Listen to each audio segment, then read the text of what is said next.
Por espacio de 10 minutos pude desarrollar esta serie de razonamientos, todos ellos refutables, sin ser interrumpido, pero esto se debió a que, absorbido por otras ideas, no oyó mi tío ni una palabra de mi argumentación. A la balsa, exclamó de improviso. Y esta fue la única respuesta que obtuve. Por más que supliqué y me exasperé, me estrellé contra su voluntad, más firme que él. Granito. Hans acababa entonces de reparar la balsa. Perecía enteramente. Que este extraño individuo adivinaba los pensamientos de mi tío. Con algunos pocos trozos de surtarbrandur había consolidado el artefacto, el cual ostentaba ya una vela con cuyos flotantes pliegues jugueteaba la brisa. Dijo el profesor algunas palabras al guía, y éste comenzó enseguida a embarcar la impedimenta y a disponerlo todo para la partida. La atmósfera se hallaba despejada y el viento se sostenía del nordeste. ¿Qué podría yo hacer luchar solo contra dos y al menos Hans se hubiera puesto de mi parte? Pero no, parecía como si el islandés se hubiese despojado de todo rasgo de voluntad personal y hecho voto de consagración a mi tío. Nada podía obtener de un servidor tan adicto a su amo. Era preciso seguirles. Me disponía ya a ocupar en la balsa mi sitio acostumbrado, cuando me detuvo el profesor con la mano. No partiremos hasta mañana, me dijo. Yo adopté la actitud de indiferencia del hombre que se resignó a todo. No debo olvidar nada, añadió, y puesto que la fatalidad me ha empujado a esta parte de la costa, no la abandonaré sin haberla reconocido. Para que se comprenda esta observación será bueno advertir que habíamos vuelto a las costas septentrionales, pero no al mismo lugar de nuestra primera partida. Puerto Grauben debía estar situado más al oeste. Nada más razonable, por tanto, que examinar con cuidado los alrededores de aquel nuevo punto de recalada. Vamos a practicar la descubierta, exclamé. Y partimos los dos, dejando a Hans entregado a sus quehaceres. El espacio comprendido ante la línea donde expiraban las olas y las estribaciones del acantilado era bastante ancho, pudiéndose calcular en una media hora el tiempo necesario para recorrerla. Nuestros pies trituraban innumerables conchillas de todas formas y tamaños, pertenecientes a los animales de las épocas primitivas. Encontrábamos también enormes carapachos, cuyo diámetro era superior, con frecuencia, a 15 pies, que habían pertenecido a los gigantescas gliptodonios del período pliocénico, de los que la moderna tortuga es solo una pequeña reducción. El suelo se hallaba sembrado, además de una gran cantidad de despojos pétreos. Especies de guijarros redondeados por el trabajo de las olas y dispuestos en líneas sucesivas, lo que me hizo deducir que el mar debió, en otro tiempo, ocupar aquel espacio. Sobre las rocas esparcidas y actualmente situadas fuera de su alcance, habían dejado las olas señales evidentes de su paso. Esto podía explicar, hasta cierto punto, la existencia de aquel océano a 40 leguas debajo de la superficie del globo. Pero, en mi opinión, aquella masa de agua debía perderse poco a poco en las entrañas de la tierra, y provenía, evidentemente, de las aguas del océano que se abrieron paso hasta allí a través de alguna fenda. Sin embargo, era preciso admitir que esta fenda estaba en la actualidad taponada, porque, de lo contrario, toda aquella inmensa caverna se habría llenado en un plazo muy corto. Tal vez esta misma agua, habiendo tenido que luchar contra los fuegos subterráneos, se había evaporado en parte. Y esta era la explicación de aquellas nubes suspendidas sobre nuestras cabezas. Y de la producción de la electricidad que creaba tan violentas tempestades en el interior del macizo terrestre. Esta explicación de los fenómenos que habíamos presenciado me Pareció satisfactoria, porque, por grandes que sean las maravillas de la naturaleza, hay siempre razones físicas que puedan explicarlas. Caminábamos, pues, sobre una especie de terreno sedimentario, formado por las aguas, como todos los terrenos de este periodo, tan ampliamente distribuidas por toda la superficie del globo.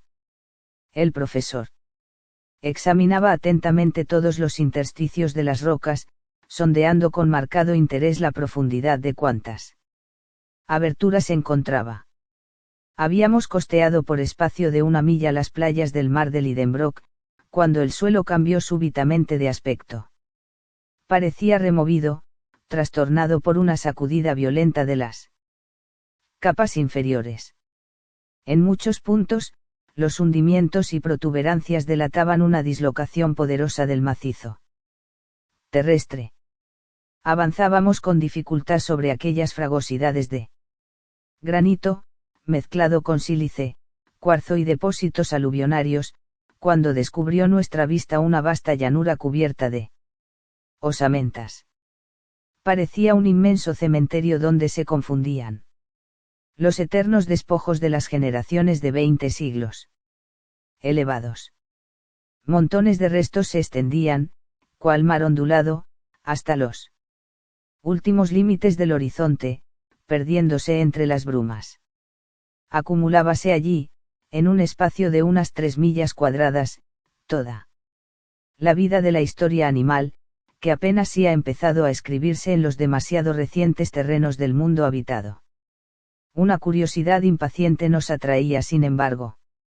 Nuestros pies trituraban con un ruido seco los restos de aquellos animales prehistóricos, aquellos fósiles cuyos raros e interesantes despojos se disputarían los museos de las grandes ciudades. Las vidas de 1 millar de cuvieres no hubieran bastado para reconstruir los esqueletos de los seres orgánicos hacinados en aquel magnífico osario. Yo estaba estupefacto. Mi tío había elevado sus descomunales brazos hacia la espesa bóveda que nos servía de cielo. Su boca desmesuradamente abierta, sus ojos que fulguraban bajo los cristales de sus gafas, su cabeza que se movía en todas direcciones, toda su actitud, en fin, demostraba un asombro sin límites. Veíase ante una inapreciable colección de lepoterios, mericoterios, mastodontes, protopitecos, pterodáctilos y de todos los monstruos antediluvianos acumulados allí para su satisfacción personal. Imaginaos a un apasionado bibliómano transportado de repente a la famosa biblioteca de Alejandría, incendiada por Omar, y que un portentoso milagro hubiera hecho renacer de sus cenizas, y tendréis una idea del estado de ánimo del profesor Lidenbrock. Pero mayor fue su asombro cuando, corriendo a través de aquel polvo volcánico, levantó un cráneo del suelo, y exclamó con voz temblorosa: Axel. Axel. Una cabeza humana. Una cabeza humana, tío. Respondí, no menos sorprendido. Sí, sobrino. Ah, señor Milne Edwards. Ah, señor de Cuatrefages. Qué lástima que no os encontréis aquí donde me encuentro yo, el humilde Otto Lidenbrock. Capítulo 38. Para comprender esta evocación dirigida por mi tío a los ilustres sabios franceses, es preciso saber que, poco antes de nuestra partida, había tenido lugar un hecho de trascendental importancia para la paleontología. El 8 de marzo de 1863, unos trabajadores, haciendo excavaciones en las canteras de Moulin-Quignon, cerca de Abbeville, en el departamento del Soma de Francia, bajo la dirección del señor Boucher de Perthes, encontraron una mandíbula humana a 14 pies de profundidad. Era el primer fósil de esta clase sacado a la luz del día. Junto a él, fueron halladas hachas de piedra y sílices tallados, coloreados y revestidos por el tiempo de una especie de barniz uniforme. Este descubrimiento produjo gran ruido, no solamente en Francia, sino en Alemania e Inglaterra también. Varios sabios de instituto francés, las señores de Quatrefages y Milne-Edwards entre otros, tomaron el asunto muy a pecho, demostraron la incontestable autenticidad de la osamenta en cuestión, y fueran los más ardientes defensores del proceso de la quijada, según la expresión inglesa. A los geólogos del Reino Unido, señores Foulcanar, Basque, Carpenter, etc., que admitieron el hecho como cierto, sumáronse los sabios alemanes, destacándose entre ellos por su calor y entusiasmo mi tío Lidenbrock. La autenticidad de un fósil humano de la época cuaternaria parecía, por consiguiente, incontestablemente demostrada y admitida. Cierto es que este sistema había tenido un adversario encarnizado en el señor Elías de Beaumont, sabio de autoridad bien sentada, quien sostenía que el terreno de Moulin-Quignon no pertenecía al diluvium, sino a una capa menos antigua, y, de acuerdo en este particular con Cuvier, no admitía que la especie humana hubiese sido contemporánea de los animales de la época cuaternaria. Mi tío Lidenbrock, de acuerdo con la gran mayoría de los geólogos, se había mantenido en sus 13, sosteniendo numerosas controversias y disputas, en tanto que el señor Elías de Beaumont se quedó casi solo en el bando opuesto. Conocíamos todos los detalles del asunto, pero ignorábamos que, desde nuestra partida, había hecho la cuestión nuevos progresos. Otras mandíbulas idénticas, aunque pertenecientes a individuos de tipos diversos y de naciones diferentes, fueron halladas, en las tierras livianas y grises de ciertas grutas, en Francia, Suiza y Bélgica, como asimismo armas, herramientas, utensilios y osamentas de niños, adolescentes, adultos y ancianos. La existencia del hombre cuaternario afirmábase, pues, más cada día. Pero no era esto solo. Nuevos despojos exhumados del terreno terciario plioceno habían permitido a otros sabios más audaces aún asignar a la raza humana una antigüedad muy remota. Cierto que estos despojos no eran osamentas del hombre, sino productos de su industria, como tibias y fémures de animales fósiles, estriados de un modo regular, esculpidos, por decirlo así, y que ostentaban señales evidentes del trabajo humano. El hombre, pues, subió de un solo salto en la escala de los tiempos un gran número de siglos, era anterior al mastodonte y contemporáneo del Elepas meridionalis, tenía, en una palabra, 100.000 años de existencia, toda vez que esta es la antigüedad asignada por los más afamados geólogos a la formación de los terrenos pliocénicos. Tal era a la sazón el estado de la ciencia paleontológica, y lo que conocíamos de ella bastaba para explicar nuestra actitud en presencia de aquel osario del mar de Lidenbrock. Se comprenderán, pues, fácilmente el júbilo y la estupefacción de mi tío, sobre todo cuando, 20 pasos más adelante, encontró frente a sí un ejemplar del hombre cuaternario. Era un cuerpo humano perfectamente reconocible.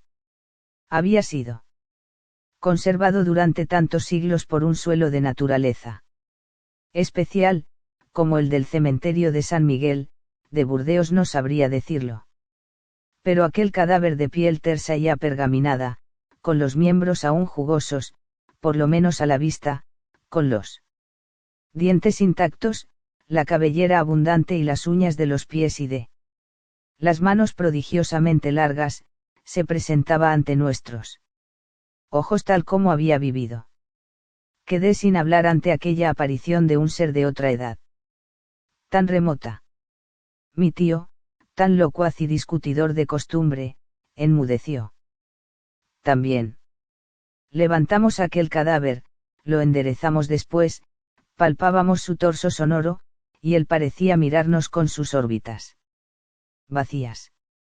Tras algunos instantes de silencio, el catedrático se sobrepuso al tío Otto Lidenbrock, dejándose llevar de su temperamento, olvidó las circunstancias de nuestro viaje, el medio en que nos hallábamos, la inmensa caverna que nos cobijaba, y, creyéndose sin duda en él.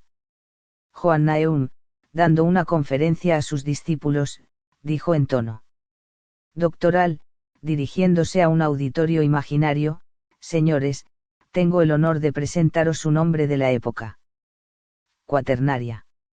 Grandes sabios han negado su existencia, y otros, no menos ilustres, la han afirmado y defendido.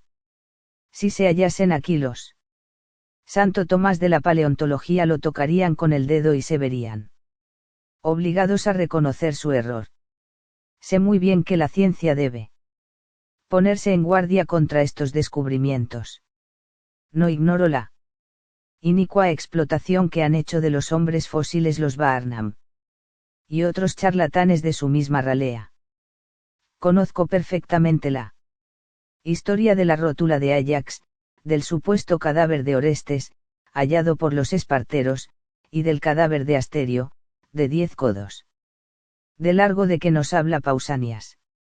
He leído las memorias relativas al esqueleto de Trapani, descubierto en el siglo XIV, en el cual se creyó reconocer a Polifemo, y la historia del gigante desterrado durante el siglo XVI en los alrededores de Palermo. Conocéis, lo mismo que yo, el análisis practicado cerca de Lucerna, en una de las grandes osamentas que el célebre médico Félix Pleiter dijo pertenecían a un gigante de 19 pies. He devorado los tratados de Casanión, y todas las memorias, folletos, discursos y contradiscursos publicados a propósito del esqueleto del rey de los cimbrios, Teutoboco, el invasor de la Galia, exhumado enero de 1613 de un arenal del Delfinado.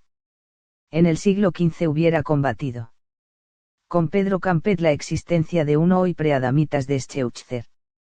He tenido entre mis manos el escrito titulado Gigans.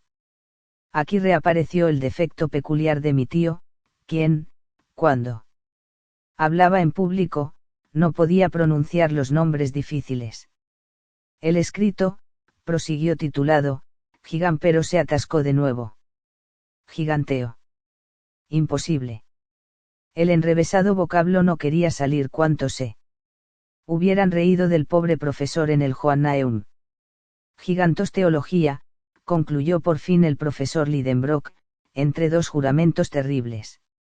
Y animándose después, prosiguió, sí señores, no ignoro nada de eso.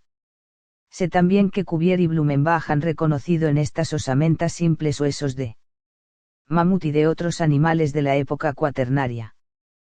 Pero, en el caso actual, la duda solo sería una injuria a la ciencia. Ahí tenéis el cadáver. Podéis verlo, tocarlo. No se trata de un esqueleto, sino de un cadáver intacto, conservado únicamente con un fin antropológico. No quise contradecir esta aserción. Si pudiese lavarlo en una solución de ácido sulfúrico, añadió el profesor, haría desaparecer todas las partes terrosas y esas conchillas resplandecientes incrustadas en él. Pero no poseo de momento el precioso disolvente. Sin embargo, este cadáver, tal como le veis ahora, nos referirá su historia. El profesor entonces cogió el cadáver fósil, manejándolo con la destreza de los que se dedican a mostrar curiosidades.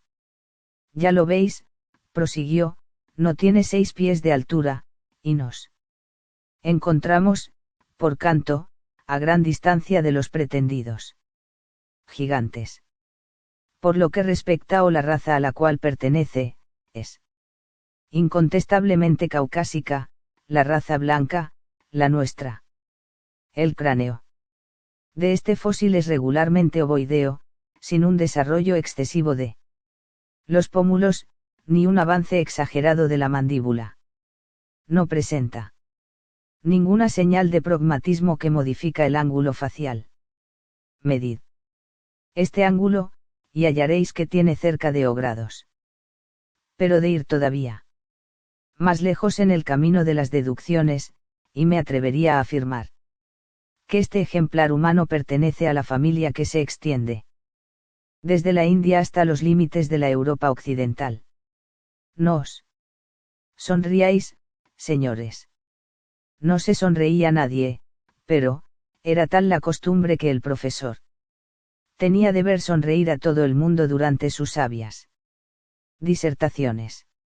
Sí, prosiguió, animándose de nuevo, se trata de un hombre fósil y contemporáneo de los mastodontes cuyas osamentas llenan este anfiteatro.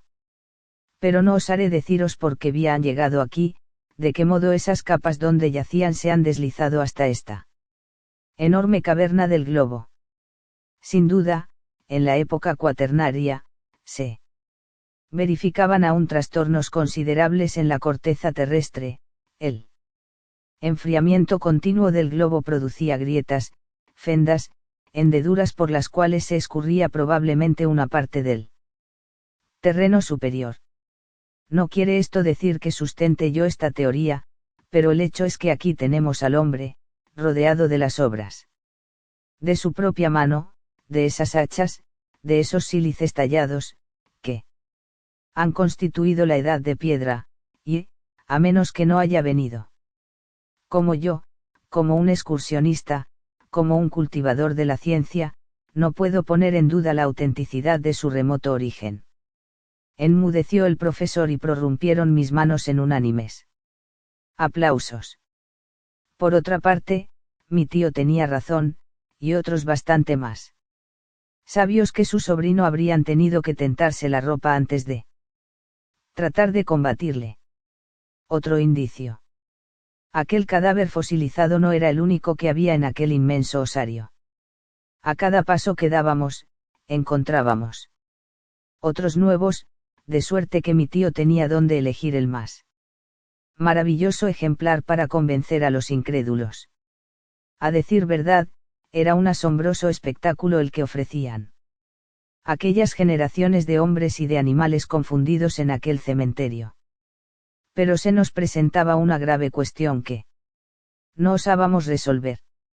Aquellos seres animados, se habían deslizado, mediante una conmoción del suelo, hasta las playas del mar de Lidenbrock cuando ya estaban convertidos en polvo, o vivieron allí, en aquel mundo subterráneo, bajo aquel cielo fantástico, naciendo y muriendo como los habitantes de la superficie de la Tierra. Hasta entonces, solo se nos habían presentado vivos los peces y los monstruos marinos, erraría aún por aquellas playas desiertas algún hombre del abismo. Capítulo 39. Nuestros pies siguieron hollando durante media hora aún aquellas capas de osamentas. Avanzábamos impulsados por una ardiente curiosidad. ¿Qué otras maravillas y tesoros para la ciencia encerraba aquella caverna? Mi mirada se hallaba preparada para todas las sorpresas, y mi imaginación para todos los asombros. Las orillas del mar habían desaparecido, hacía ya mucho tiempo, detrás de las colinas del osario. El imprudente profesor alejábase demasiado conmigo sin miedo de extraviarse. Avanzábamos en silencio bañados por las ondas eléctricas. Por un fenómeno que no puedo explicar, y gracias a su difusión, que entonces era completa, alumbraba la luz de una manera uniforme las diversas superficies de los objetos. Como no dimanaba de ningún foco situado en un punta determinada del espacio, no producía efecto alguno de sombra. Todo ocurría como si nos encontrásemos en pleno mediodía y en pleno estío, en medio de las regiones ecuatoriales, bajo los rayos verticales del sol. Todos los vapores habían desaparecido. Las rocas, las montañas lejanas, algunas masas confusas de selvas Alejadas adquirían un extraño aspecto bajo la equitativa distribución del fluido luminoso. Nos parecíamos al fantástico personaje de Hoffman que perdió su sombra. Después de una marcha de 1 milla, llegamos al lindero de una selva inmensa, que en nada se parecía al bosque de hongos. Próximo a Puerto Grauben. Contemplábamos la vegetación de la época terciaria en toda su magnificencia. Grandes palmeras, de especies actualmente extinguidas, soberbios guanous, pinos, tejos, cipreses y tuyas. Representaban la familia de las coníferas, y se enlazaban entre sí por medio de una inextricable red de bejucos. Una alfombra de musgos y de hepáticas cubría muellemente la tierra.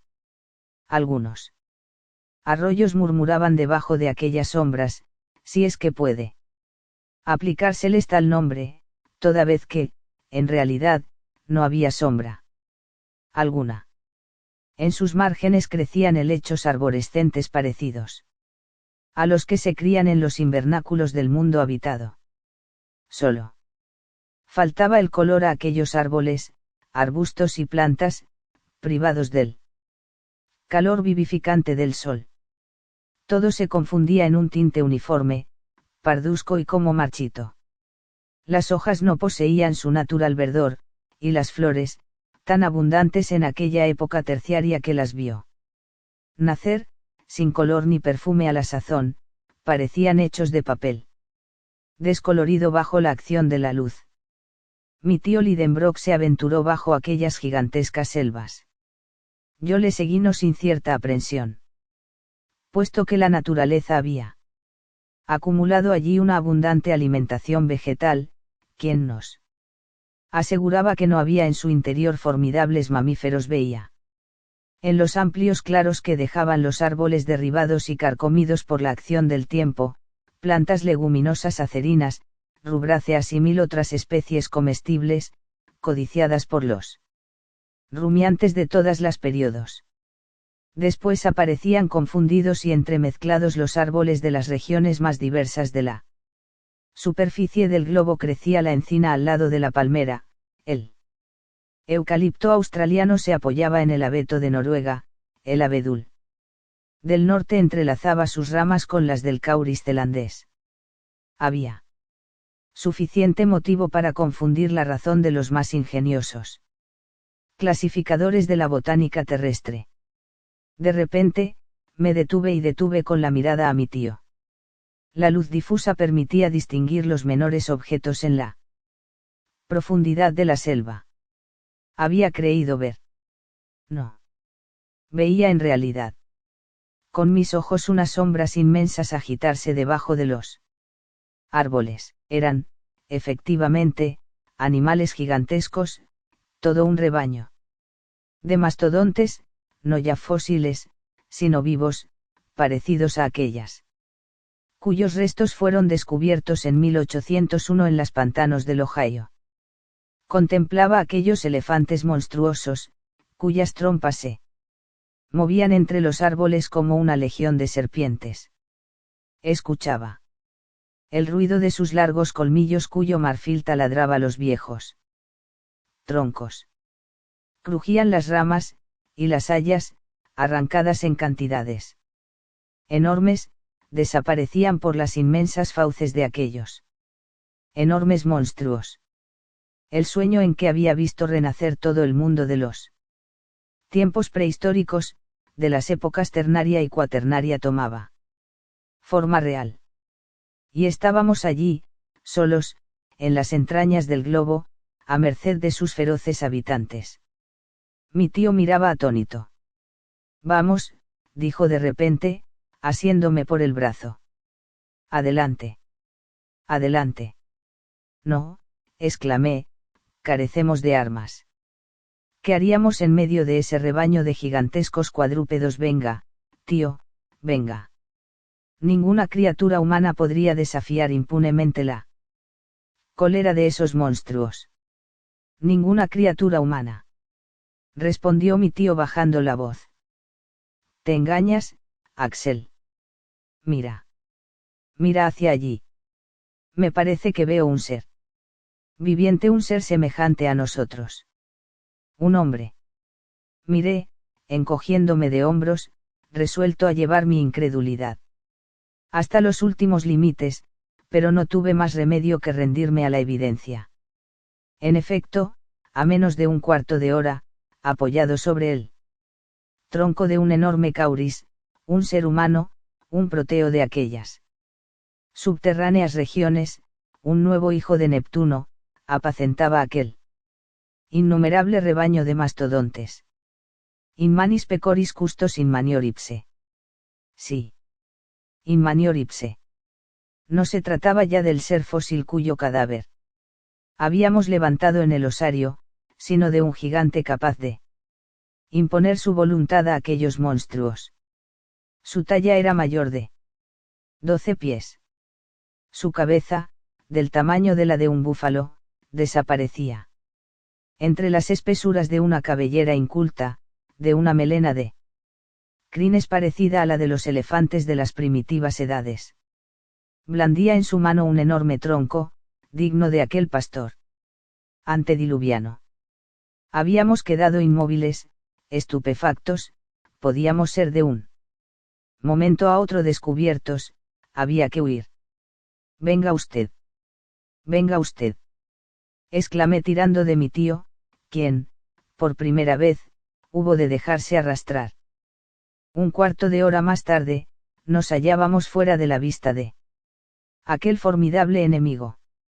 Y ahora que pienso en ello con tranquilidad, ahora que ha renacido la calma en mi espíritu, y han transcurrido meses desde este extraño y sobrenatural encuentro, que debo pensar, que creer no es imposible. Hemos sido juguete de una alucinación de los sentidos. Nuestros ojos no vieron lo que creyeron ver. No existe en aquel mundo subterráneo ningún hombre. No habita aquellas cavernas inferiores del globo una generación humana, que no sospecha la existencia de los pobladores de la superficie ni se encuentra con ellos en comunicación. Es una insensatez. Una locura. Prefiero admitir la existencia de algún animal cuya estructura se aproxime a la humana, de algún enorme simio de las primeras épocas geológicas, de algún protopiteco, de algún mesopiteco parecido al que descubrió el señor Lartet en el lecho osífero de Sansan. Sin embargo, la talla del que vimos nosotros excedía a todas las medidas dadas por la paleontología moderna. Mas, no importa, era un simio, sí, un simio, por inverosímil que sea. Pero un hombre vivo, y con él toda una generación sepultada en las entrañas de la tierra, es completamente imposible. Eso, jamás. Entretanto, habíamos abandonado la selva clara y luminosa, mudos de asombro, anonadados bajo el peso de una estupefacción rayana en el embrutecimiento. Corríamos a pesar nuestro. Era aquello una verdadera huida, semejante a esos arrastres espantosos que creemos sufrir en ciertas pesadillas. Instintivamente, nos dirigíamos hacia el mar de Lidenbrock, y no sé en qué divagaciones se hubiera extraviado mi espíritu, a no ser por una preocupación que me condujo a observaciones más prácticas. Aunque estaba seguro de pisar un suelo que jamás hollaron mis pasos, advertía con frecuencia ciertos grupos de rocas cuya forma me recordaba los de Puerto Grauben. A veces, había motivo sobrado para equivocarse. Centenares de arroyos y cascadas se precipitaban saltando entre las rocas. Me parecía ver la capa de Surtarbrandur, nuestro fiel Hansbach y la gruta en que había yo recobrado la vida. Algunos pasos más lejos, la disposición de las estribaciones del monte, la aparición de un mochuelo, el perfil sorprendente de una roca venía a sumergirme de nuevo en un piélagos de dudas. El profesor participaba de mi indecisión, no podía orientarse en medio de aquel uniforme panorama. Lo comprendí por algunas palabras que hubieron de escapársele. Evidentemente, le dije, no hemos vuelto a nuestro punto de partida, pero no cabe duda de que, contorneando la playa, nos aproximaremos a Puerto Grauben. En ese caso, respondió mi tío, es inútil continuar esta exploración, y me parece lo mejor que regresemos a la balsa. Pero, no te engañas, Axel, difícil resulta el dar una contestación categórica, porque todas estas rocas se parecen unas a otras. Creo reconocer, sin embargo, el promontorio a cuyo pie construyó Hans el artefacto en que hemos cruzado el océano. Debemos encontrarnos cerca del pequeño puerto, si es que no es este mismo, añadí examinando un surgidero que creí reconocer. No, Axel, dijo mi tío, encontraríamos nuestras propias huellas, al menos, y yo no vea nada. Pues yo sí veo. Exclamé arrojándome sobre un objeto que brillaba sobre la arena. ¿Qué es eso? Mire usted. Exclamé, mostrando a mi tío un puñal que acababa de recoger. Calma. Dijo este último. ¿Habías tú traído ese arma? Contigo no ciertamente, supongo que la habrá traído usted. No, que yo sepa, es la primera vez que veo semejante objeto. Lo mismo me ocurre a mí, tío. Es extraño. No, por cierto, es sumamente sencillo, los islandeses suelen llevar consigo esta clase de armas, y esta pertenece sin duda a nuestro guía, que la ha perdido en esta playa. A Hans. Dijo mi tío con acento de duda, sacudiendo la cabeza. Después examinó el arma atentamente. Axel, me dijo, al fin, con grave acento, este puñal es un arma del siglo XVI, una verdadera daga de las que los caballeros llevaban a la cintura para asestar el golpe de gracia al adversario, es de origen español, y no ha pertenecido ni a Hans, ni a ti, ni a mí. ¿Cómo quiere usted decir? Mira si hubiera sido hundida en la garganta de un ser humano. No se habría mellado de esta suerte, la hoja está cubierta de una capa de herrumbre que no data de un día ni de un año, ni de un siglo. El profesor se animaba, según su costumbre, dejándose arrastrar por su imaginación. Axel, prosiguió enseguida, nos encontramos en el verdadero camino del gran descubrimiento. Este puñal ha permanecido abandonado sobre la arena por espacio de 100, 200, 300 años, y se ha mellado contra las rocas de este mar subterráneo. Mas no habrá venido solo ni se habrá mellado por sí mismo. Exclamé, alguien nos habrá precedido. Sí, un hombre. Y ese hombre, ¿quién ha sido? Ese hombre ha grabado su nombre con este puñal. Ese hombre ha querido señalarnos otra vez, con su propia mano, el camino del centro de la tierra. Busquémosle. Busquémosle. E impulsados por un vivo interés, empezamos a recorrer la elevada muralla, examinando atentamente las más insignificantes grietas que podían ser principio de alguna galería.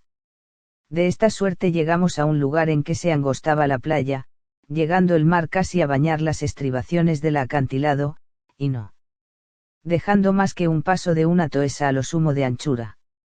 Entre dos protuberancias avanzadas de la roca, encontramos entonces la entrada de un túnel oscuro, y en una de estas peñas de granito descubrieron nuestros ojos, atónitos, dos letras misteriosas, medio borradas ya, las dos iniciales del intrépido y fantástico explorador, A.S., A.S., exclamó mi tío, Arne Sagnuse. Siempre Arne Sagnuse. Capítulo 40. Desde el principio de aquel accidentado viaje había experimentado tantas sorpresas, que creí que ya nada en el mundo podría maravillarme. Y, sin embargo, ante aquellas 2 letras, grabadas 3 siglos atrás, caí en un aturdimiento cercano a la estupidez. No solo leía en la roca la firma del sabio alquimista, sino que tenía entre mis manos el estilete con que había sido grabada. A menos de proceder de mala fe, no podía poner en duda la existencia del viajero y la realidad de su viaje. Mientras estas reflexiones bullían en mi mente, el profesor Lidenbrock se dejaba arrastrar por elogios algo excesivos en honor a Arne Saknussemm. ¡Oh maravilloso genio!, exclamó, no has olvidado ninguna de los detalles que podían abrir a otros mortales las vías de la corteza terrestre, y así, tus semejantes pueden hallar, al cabo de 3 siglos, las huellas que tus plantas dejaron en el seno de estos subterráneos obscuros. Has reservado a otras miradas distintas de las tuyas la contemplación de tan extrañas maravillas.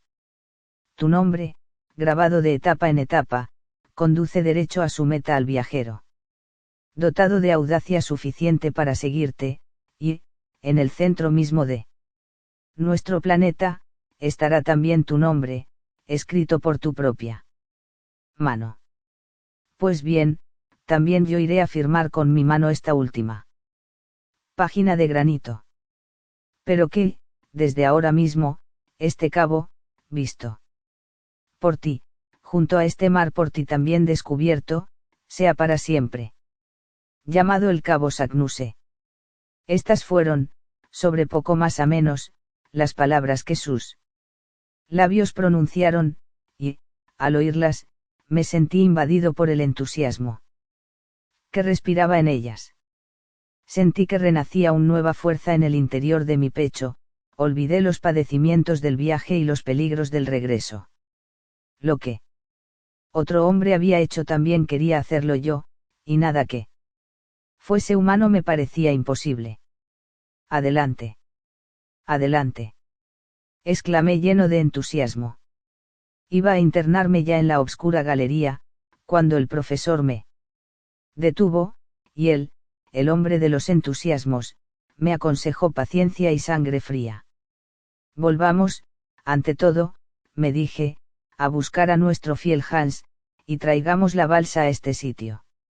Obedecí esta orden, no sin contrariedad, y me deslicé rápidamente por entre las rocas de la playa.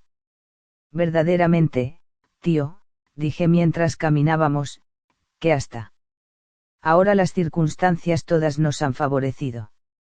Ah. ¿Lo crees así, Axel?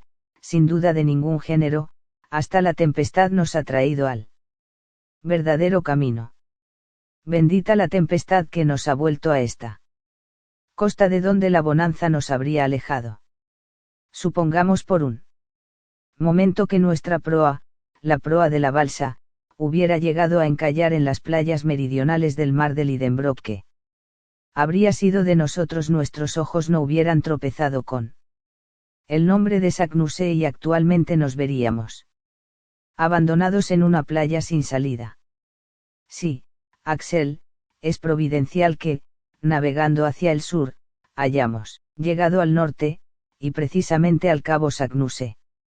Debo confesar que es sorprendente, y que hay aquí un hecho cuya explicación desconozco en absoluto. Bah. ¿Qué importa? Lo que debemos procurar es aprovecharnos de los hechos, no explicárnoslos. Sin duda, hijo mío, pero vamos a emprender otra vez el camino que conduce hacia el norte, a pasar nuevamente por debajo de los países septentrionales de Europa, Suecia, Rusia, Siberia. Qué sé yo, en vez de engolfarnos bajo los desiertos de África o las alas del océano, de las cuales no quiero oír hablar más. Sí, Axel, tienes razón, y todo ha venido a redundar en provecho nuestro, Toda vez que vamos a abandonar este mar que, por su horizontalidad, no podía conducirnos al lugar apetecido. Vamos a bajar otra vez, a bajar sin descanso, a bajar siempre. Bien sabes que, para llegar al centro del globo, solo nos quedan que atravesar 1,1 leguas. Bah. Exclamé yo, no vale verdaderamente la pena hablar de esa pequeñez. En marcha. En marcha. Este insensato diálogo duraba todavía cuando nos reunimos con el cazador. Todo estaba preparado para la marcha inmediata, todos. Los bultos habían sido embarcados. Tomamos asiento en la balsa, y, una vez izada la vela, navegamos, barajando la costa, en demanda del cabo Saknussemm, llevando Hans el timón. El viento no era favorable para aquel artefacto que no lo podía ceñir, así que en muchos lugares tuvimos que avanzar con la ayuda de los bastones herrados. A menudo, las piedras situadas al filo del agua nos obligaban a dar rodeos importantes. Por fin, después de 3 horas de navegación, es decir, las 6 de la tarde, llegamos a un lugar propicio para el desembarco.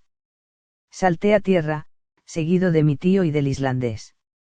Esta travesía no disminuyó mi entusiasmo, al contrario, hasta propuse quemar nuestras naves a fin de cortarnos la retirada, pero mi tío se opuso a ello. Lo encontré muy frío. Al menos, dije, partamos sin perder un momento. Sí, hijo mío, pero antes, examinemos esta nueva galería, con objeto de saber si es preciso preparar las escalas.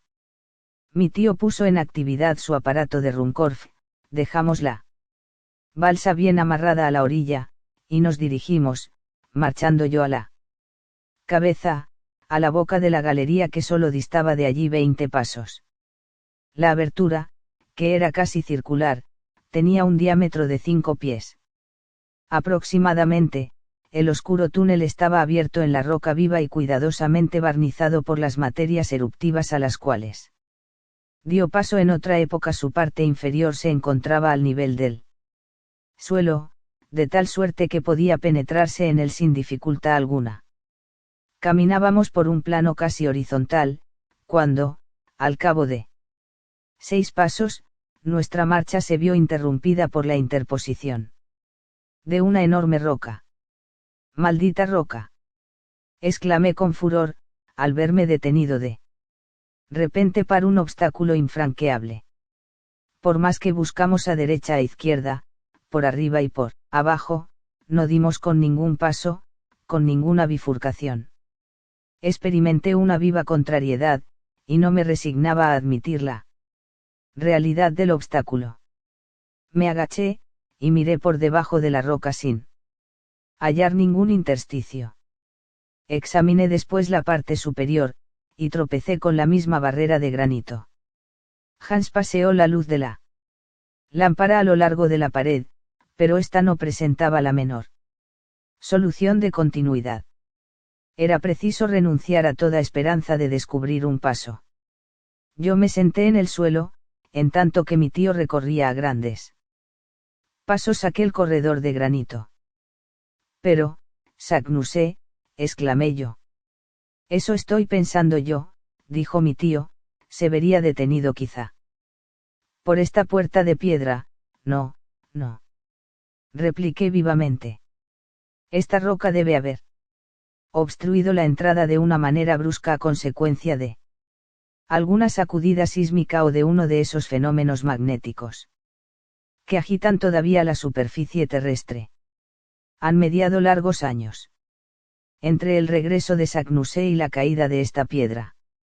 Es evidente que esta galería ha sido en otro tiempo el camino seguido por las lavas, y que, entonces, las materias eruptivas circulaban por ella libremente.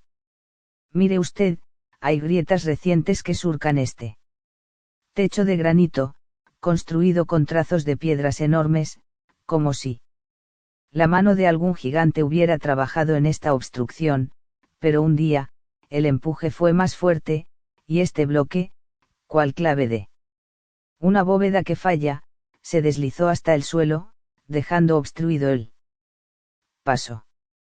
Henos, pues, ante un obstáculo accidental que no encontró Saknuse, y, si no lo removemos, somos indignos de llegar al centro del mundo. Este era mi lenguaje, cual si el alma del profesor se hubiese albergado en mí toda entera.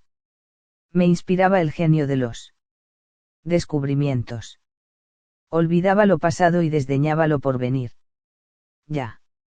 Nada existía para mí en la superficie del esferoide en cuyo seno me había engolfado, ni ciudades, ni campos, ni Hamburgo, ni la Straße, ni mi pobre Grauben, que, a la sazón, debía creerme para siempre perdido en las entrañas de la tierra.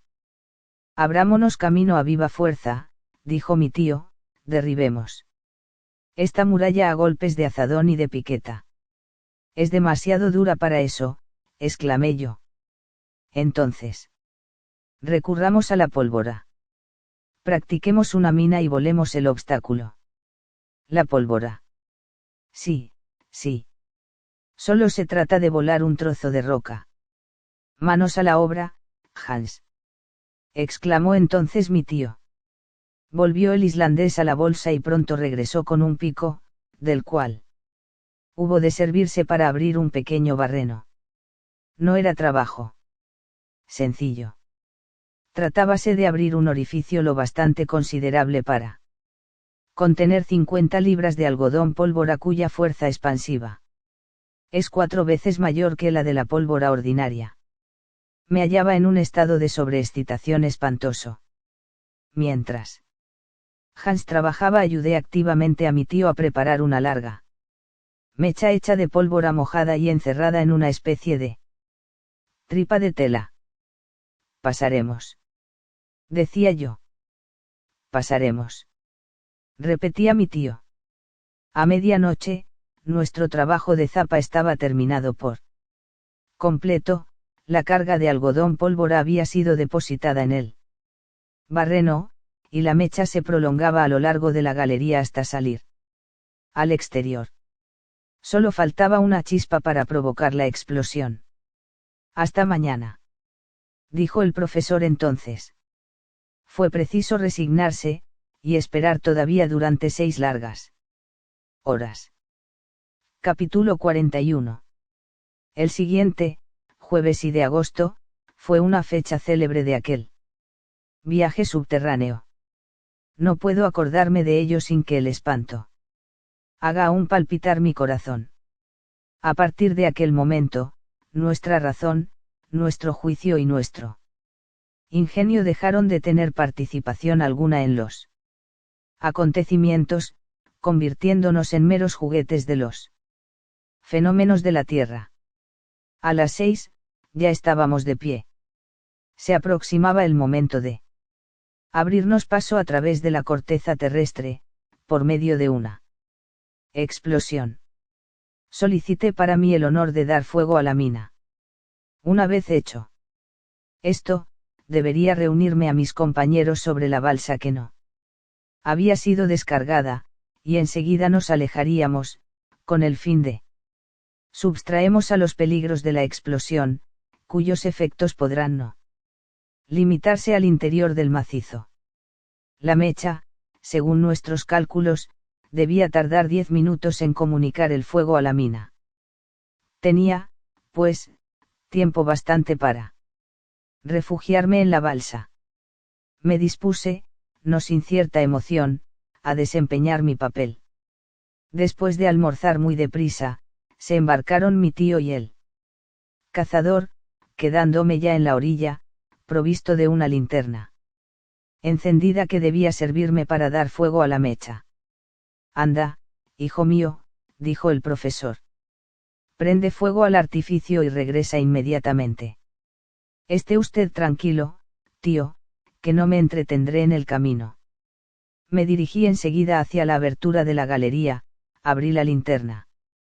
Y tomé la extremidad de la mecha. El profesor tenía el cronómetro en la mano. ¿Estás listo?, me gritó. Listo. Le respondí. Bien, pues, fuego, hijo mío. Acerqué rápidamente a la llama mi punta de la mecha que empezó a chisporrotear enseguida, y corriendo como una exhalación, volví a la orilla. Embarca, me dijo mi tío, que vamos a desatracar. Salté a bordo, y Hans, de un violento empujón, nos impulsó hacia el mar, alejándose la balsa unas 20 toesas. Fue un momento de viva ansiedad, el profesor no apartaba la vista de las manecillas del cronómetro. Faltan 5 minutos, decía. Faltan 4. Faltan 3. Mi pulso latía con violencia. Faltan 2. Faltó 1. Desplomaos, montañas de granito. ¿Qué sucedió entonces? Me parece que no oí el ruido de la detonación, pero la forma de las rocas se modificó de pronto. Pareció como si se hubiese descorrido un telón. Vi abrirse en la misma playa un insondable abismo. El mar, como presa de un vértigo horrible, se convirtió en una ola enorme, sobre lo cual se levantó la balsa casi perpendicularmente. Los tres nos desplomamos. En menos de un segundo, se extinguió la luz y quedamos sumidos en las más espantosas tinieblas. Sentí después que faltaba el punto de apoyo, no a mis pies, sino a la balsa. Creí que se nos iba a pique, pero no fue así, por fortuna. Hubiera deseado dirigir la palabra a mi tío, pero el rugir de las olas le habría impedido el oírme. A pesar de las tinieblas, del ruido, de la sorpresa y de la emoción, comprendí la que acababa de ocurrir. Al otro lado de la roca que habíamos volado existía un abismo. La explosión había provocado una especie de terremoto en aquel terreno agrietado, el abismo se había abierto, y convertido en torrente, nos arrastraba hacia él. Me consideré perdido.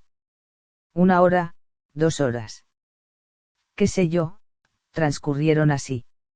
Nos entrelazamos los brazos, nos asíamos fuertemente con las manos a fin de no ser despedidos de la balsa. Se producían conmociones de extremada violencia cada vez que esta última chocaba contra las paredes. Estos choques, sin embargo, eran raros, de donde deduje que la galería se ensanchaba considerablemente.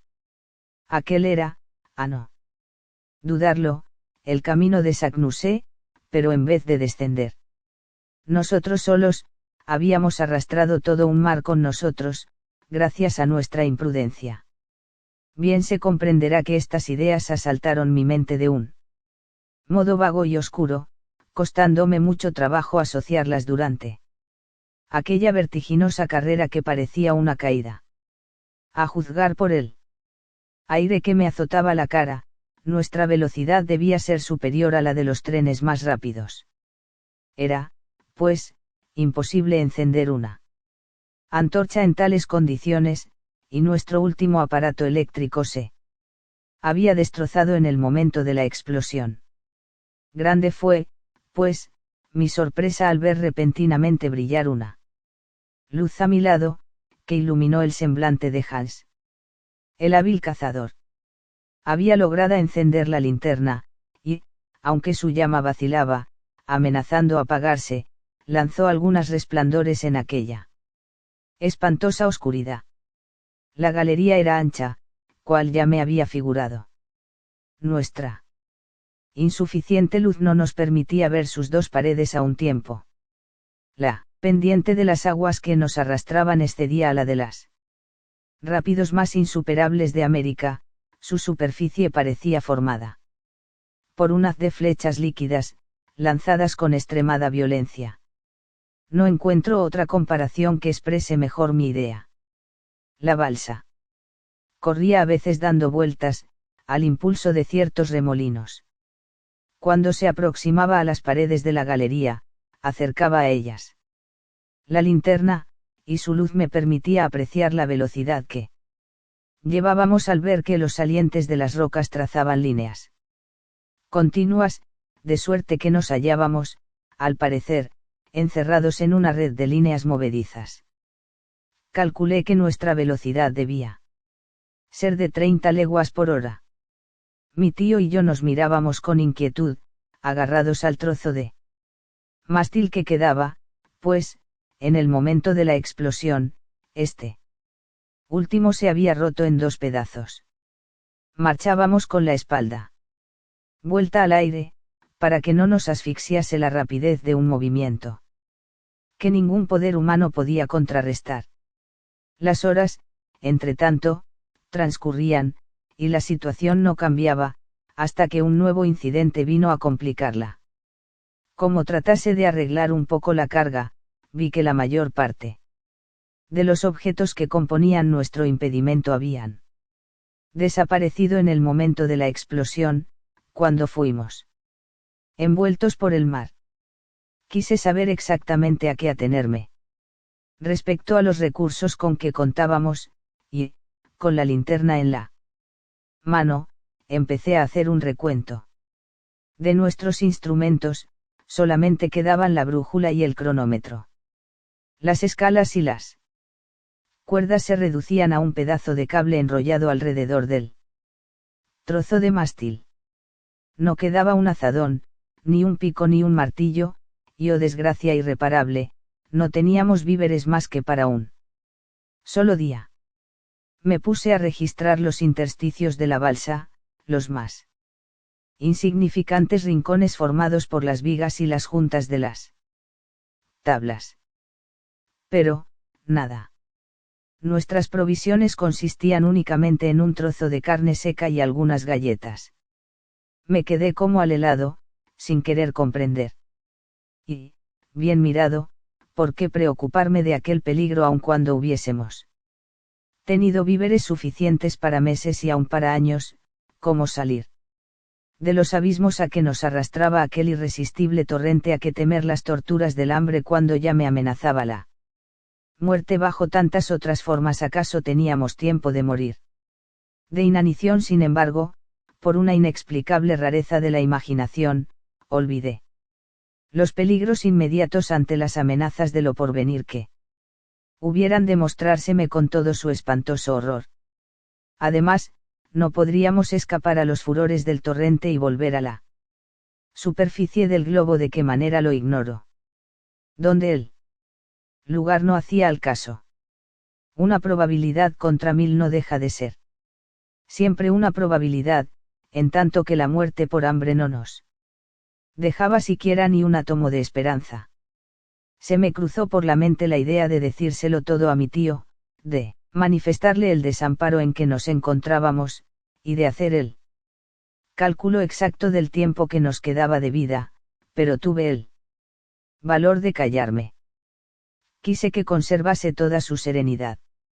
En aquel momento, se debilitó poco a poco la luz de la linterna, hasta que se extinguió por completo. La mecha se había consumido hasta el fin. La oscuridad se hizo de nuevo absoluta. No había que soñar ya con poder desvanecer sus impenetrables tinieblas. Nos quedaba una antorcha todavía, pero habría sido imposible el mantenerla encendida. Entonces cerré los ojos, como un niño pequeño, para no ver las tinieblas. Después de un periodo de tiempo bastante considerable, se redobló la velocidad de nuestra vertiginosa carrera. La mayor fuerza con que el aire me azotaba la cara me lo hubo de hacer notar. La pendiente de las aguas se hacía cada vez mayor. Creo verdaderamente que caíamos en vez de resbalar. La impresión que sentía era la de una caída casi vertical. Las manos de mi tío y las de Hans, fuertemente aferradas a mis brazos, me retenían con vigor. De repente, después de un espacio de tiempo que no puedo precisar, sentimos como un choque. La balsa no había tropezado con ningún cuerpo duro, pero se había detenido de repente en su caída. Una tromba de agua, una inmensa columna líquida cayó entonces sobre ella. Me sentí sofocado, me ahogaba. Esta inundación momentánea no duró, sin embargo, mucho tiempo. Al cabo de algunos segundos me encontré de nuevo al aire libre, que respiraron con avidez mis pulmones. Mi tío y Hans me apretaban los brazos hasta casi rompérmelos, y los tres nos hallábamos aún encima de la balsa. Capítulo 42. Calculo que serían entonces las 10 de la noche. El primero de mis sentidos que volvió a funcionar después de la zambullida fue el oído.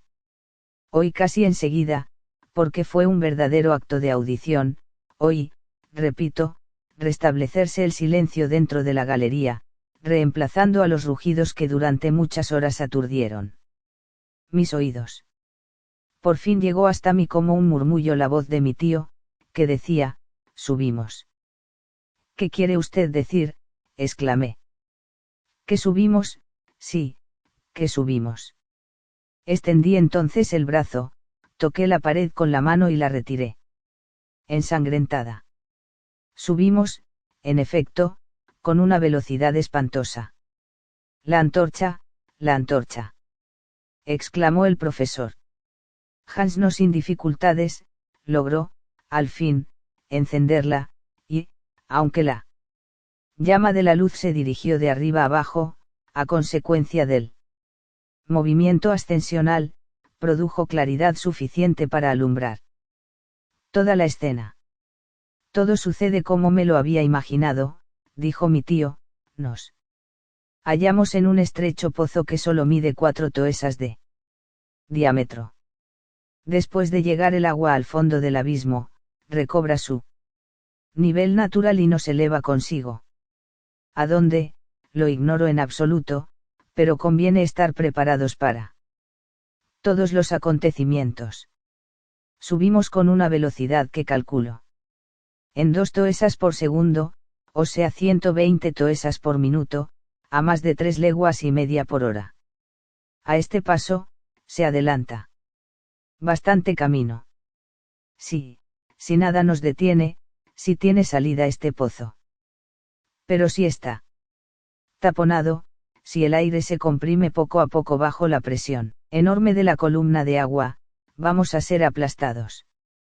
Axel, respondió el profesor, con mucha serenidad, la situación es casi desesperada, pero hay aún algunas esperanzas de salvación, que son las que examino.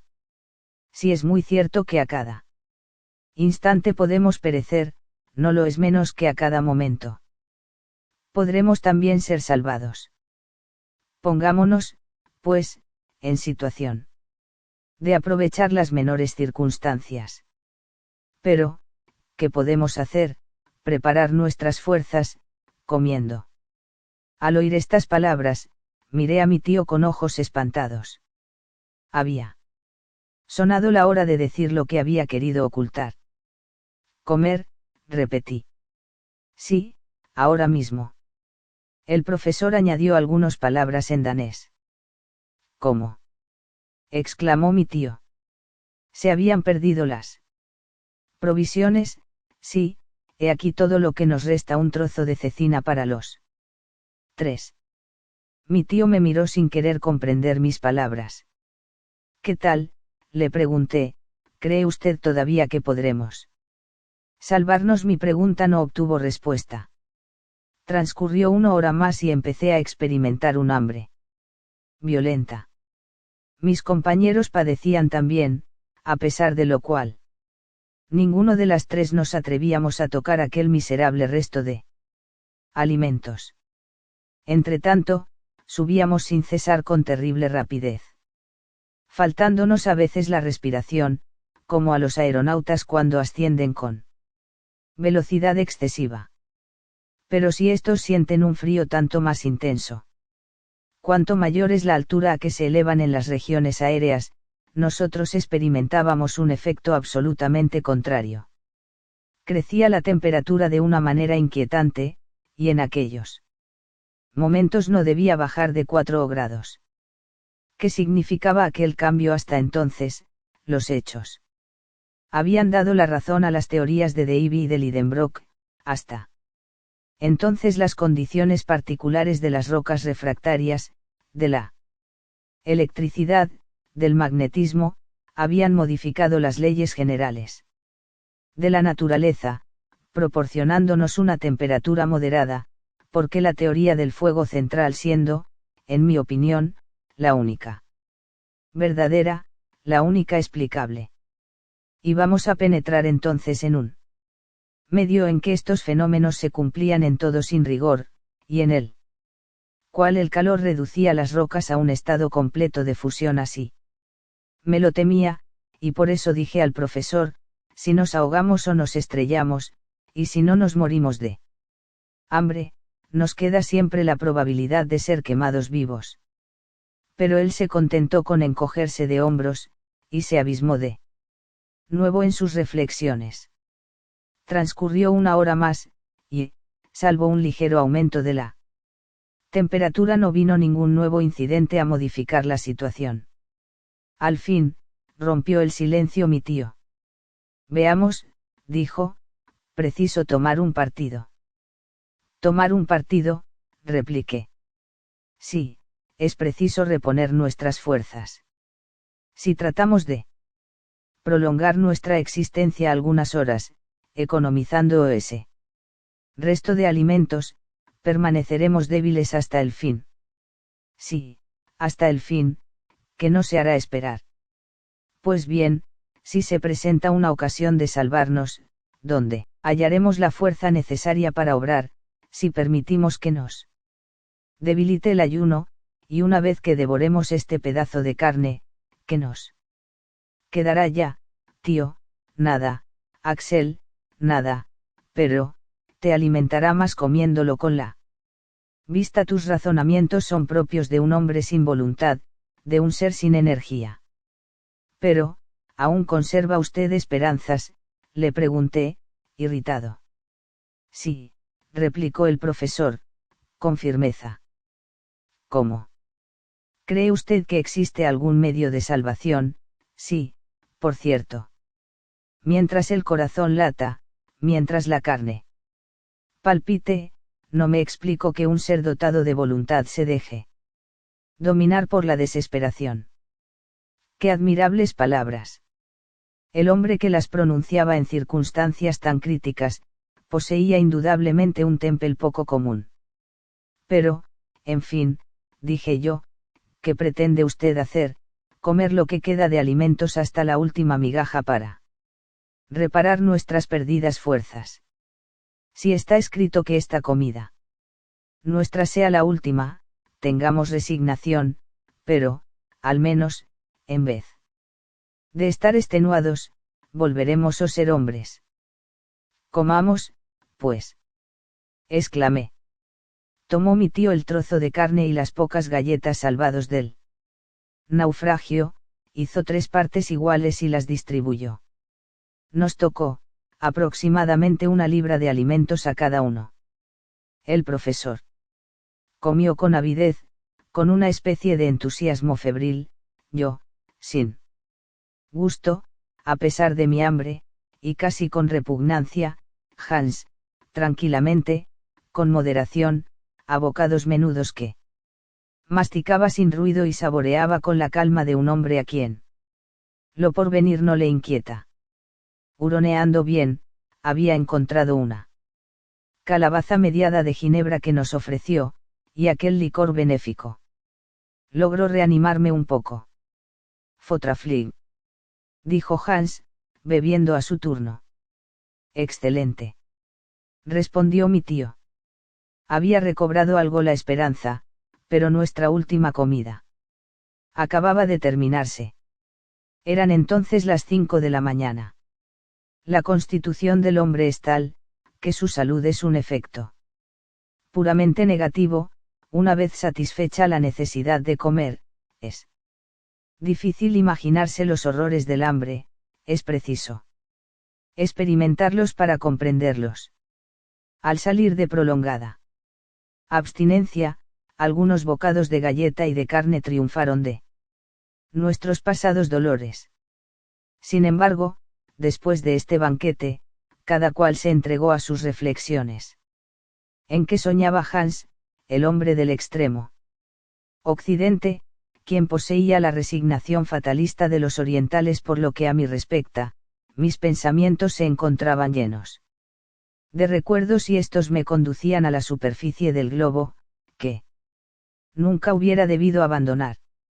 La casa de la Königstraße, mi pobre Grauben, la excelente Marta pasaron, cual visiones, por delante de mis ojos, y, en los lúgubres ruidos que se transmitían a través del macizo de granito, creía sorprender el ruido de las ciudades de la tierra.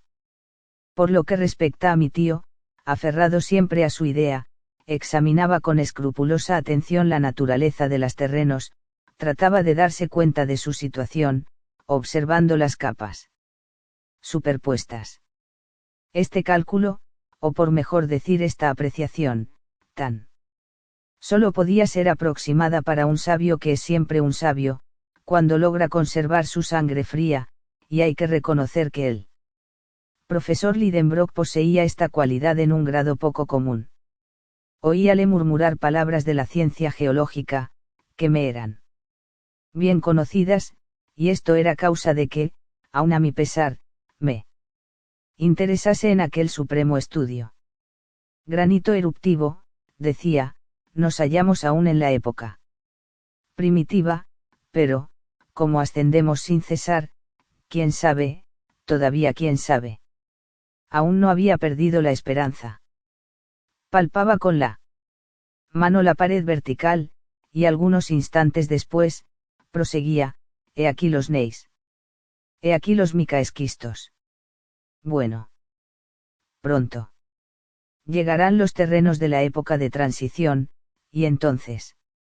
¿Qué quería decir el profesor? Podía medir el espesor de la corteza terrestre suspendida sobre nuestras cabezas. Poseía algún medio de hacer semejante cálculo. No le faltaba el manómetro, y la mera apreciación no podía suplir sus preciosas indicaciones. Sin embargo, la temperatura aumentaba en progresión importante, y me sentía bañado de sudor en medio de una atmósfera abrasadora. Solo podía compararla al calor que despiden los hornos de una fundición cuando se efectúan las coladas. Poco a poco, Hans, mi tío y yo nos habíamos ido despojando de nuestros chaquetas y chalecos, la prenda más ligera causaba un gran malestar, por no decir sufrimiento. ¿Será acaso que subimos hacia un foco incandescente?, exclamé, en un momento en que el calor aumentaba. No, respondió mi tío, es imposible, imposible. Sin embargo, insistí yo, palpando la pared, esta muralla quema. Al decir esto, rozó mi mano la superficie del agua y tuve que retirarlo a todo prisa. El agua abrasa, exclamé.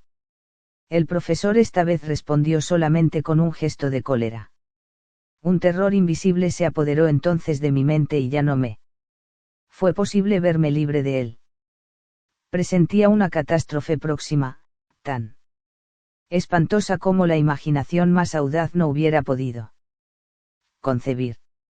Una idea, incierta y vaga primero, se trocó en certidumbre en mi espíritu. La rechacé, mas tornó con obstinación nuevamente. No me atrevía a formularla. Sin embargo, algunas observaciones involuntarias me hicieron adquirir la convicción. A la dudosa luz de la antorcha, advertí en las capas graníticas movimientos desordenados, iba evidentemente a producirse un fenómeno en él. Que la electricidad desempeñaba un papel, además, aquel calor excesivo, aquel agua en ebullición. Decidí observar la brújula, pero estaba como loca. Capítulo 43. Sí, sí. Estaba como loca. La aguja saltaba de un polo al otro con bruscas sacudidas, Recorría todos los puntos del cuadrante, y giraba. Como si se hallase poseída de un vértigo. Sabía que, según las teorías más aceptadas, la corteza mineral del globo no se encuentra jamás en estado de reposo absoluto.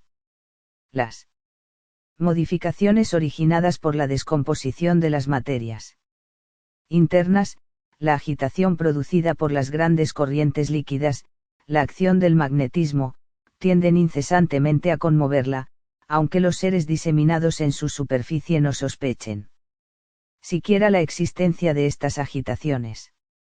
Así, pues, por sí solo, este fenómeno no me habría causado susto, o, por lo menos no me habría hecho concebir una idea tan terrible.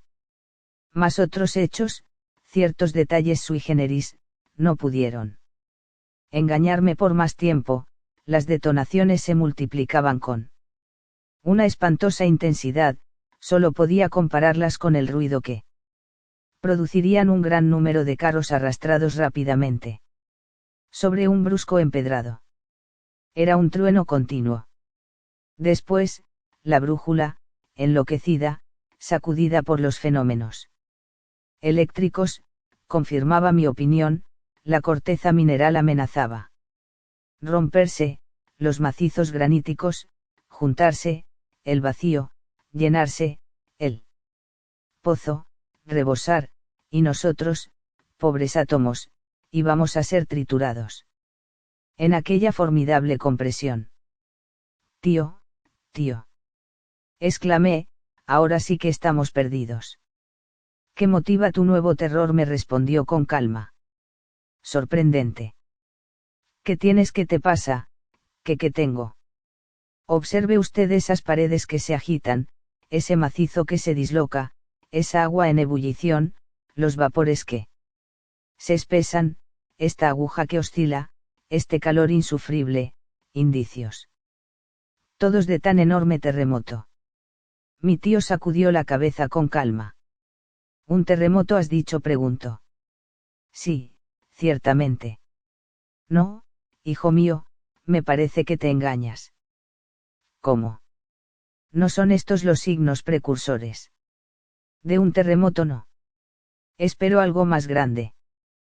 ¿Qué quiere usted decir? Una erupción, Axel. Una erupción. Exclamé. Nos hallamos en la chimenea de un volcán en actividad, así lo creo, dijo el profesor sonriendo, y a fe que es lo mejor que pudiera ocurrirnos. Lo mejor que pudiera ocurrirnos. Pero entonces mi tío se había vuelto loco.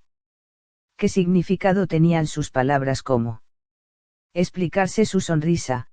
¿Cómo? Exclamé, nos hallamos envueltos en una erupción volcánica, la fatalidad nos ha arrojado en el camino de las lavas incandescentes, de las rocas encendidas, de las aguas hirvientes, de todas las materias eruptivas. Vamos a ser repelidos, expulsados, arrojados, vomitados, lanzados al espacio entre rocas enormes, en medio de una lluvia de cenizas y de escorias, envueltos en un torbellino de llamas, y aún se atreve usted a decir que es lo mejor que pudiera sucedernos. Sí, dijo el profesor, mirándome por encima de las gafas, porque es la única probabilidad que tenemos de volver a la superficie de la Tierra. Renuncié a enumerar las 1000 ideas que cruzaron entonces por mi mente.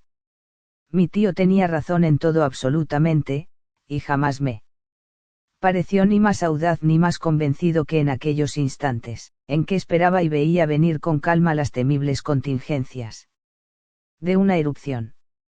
Entretanto, seguíamos subiendo, no cesando en toda la noche. Nuestro movimiento ascensional, el estrépito que nos rodeaba crecía constantemente, me sentía casi asfixiado, y estaba convencido de que mi última hora se acercaba. Sin embargo, la imaginación es tan rara, que me entregué a una serie de reflexiones verdaderamente pueriles. Pero lejos de dominar mis pensamientos, me encentraba subordinado a ellos. Era evidente que subíamos, empujados por un aluvión eruptivo. Debajo de la balsa había aguas hirvientes, y debajo de estas, una pasta de lavas, un conglomerado de rocas que, al llegar a la boca del cráter, se dispersarían en todas direcciones. Nos encontrábamos, pues, en la chimenea de un volcán. Sobre esto, no había duda. Pero en esta ocasión, no se trataba del Sneffels, volcán apagado. Ya, sino de otro volcán en plena actividad.